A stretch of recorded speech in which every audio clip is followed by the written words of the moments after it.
জ্ঞানবাপী মসজিদের ভিতরে কি আছে তা নিয়ে রহস্যের শেষ নেই। এএসআই এর গ্রাউন্ড পেনেট্রিং র্যাডার প্রযুক্তিকে ব্যবহার করে মসজিদের কাঠামোর নিচে 10টা সেলার খোলা হয়েছে। সেখানেই দেখা যাচ্ছে যে মসজিদের বেসমেন্টের উত্তর ও দক্ষিণ অংশে 5টি করে কক্ষ রয়েছে, আর এর মধ্যে 8টি সেলার সিল করা হয়েছে এবং মাটি দিয়ে ভরাট করা হয়েছে, যা আর খোলা যাবে না। অন্যদিকে বর্তমানে 2টি সেলার ব্যবহারযোগ্য, যার মধ্যে একটি হলো ব্যাশ জিকা তেহখানা। জরিপে 3 নম্বর চেম্বারের ব্যাশ তেহখানা সংলগ্ন একটি কূপ নিশ্চিত করা হয়েছে। হিন্দু পক্ষ বিশ্বাস করে যে এই সিল করা ভান্ডারগুলিতেই রয়েছে অতীতের চাবিকাঠি। এখানেই একটি প্রাচীন মন্দির, তারও কিন্তু নিদর্শন রয়েছে। প্রসঙ্গত, মুসলিম পক্ষের আবেদন খারিজ করে দিল এলাহাবাদ হাইকোর্ট। জ্ঞানবাপী মসজিদের তেহখানায় অর্থাৎ বেসমেন্টে পুজোর অনুমতি বহাল রেখেছে হাইকোর্ট। প্রসঙ্গত, এর আগে বারাণসী জেলা আদালতও এই মামলায় হিন্দুদের পক্ষেই রায় দিয়েছিল, যার বিরুদ্ধে মুসলিম পক্ষ এলাহাবাদ হাইকোর্টের দ্বারস্থ হয়েছিল।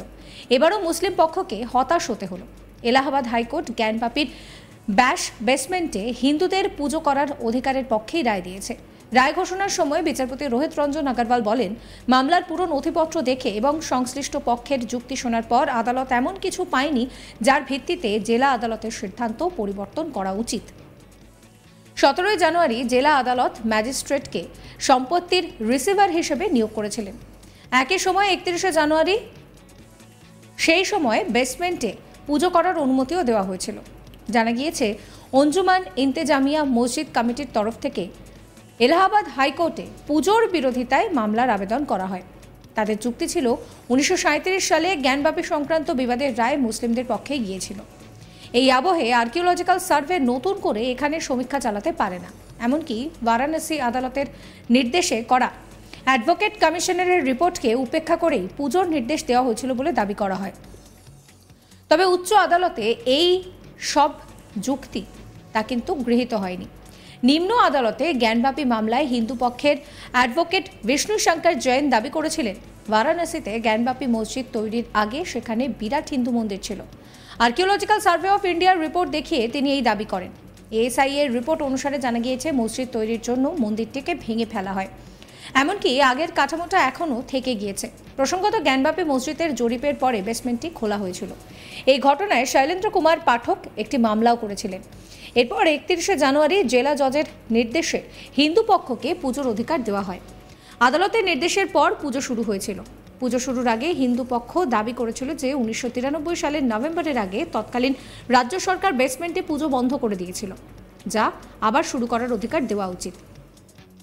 একই সময় মুসলিম পক্ষ প্লেস অফ ওয়ারশিপ অ্যাক্টের উল্লেখ করে আবেদনটি খারিজ করার দাবি জানিয়েছে, কিন্তু আদালত মুসলিম পক্ষের আবেদন প্রত্যাখ্যান করে এবং হিন্দু পক্ষকে জ্ঞানবাপীর বেসমেন্টে পুজো করার অধিকার দেয়।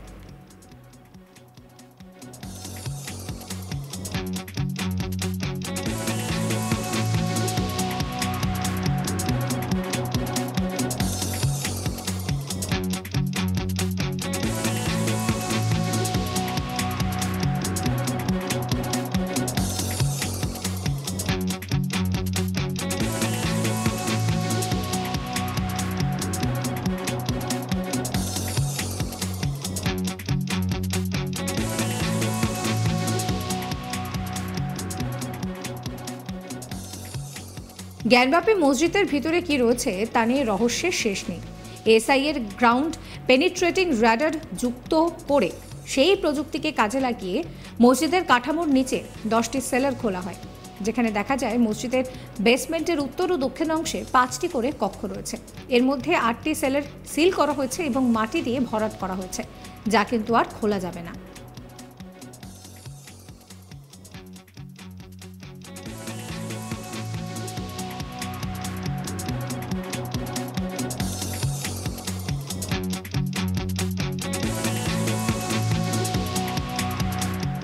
অন্যদিকে বর্তমানে 2টি সেলার ব্যবহারযোগ্য, যার মধ্যে একটি হলো ব্যাশ জিকা তেহখানা। জরিপে 3 নম্বর চেম্বারের ব্যাশ তেহখানা সংলগ্ন একটি কূপও চিহ্নিত করা হয়েছে।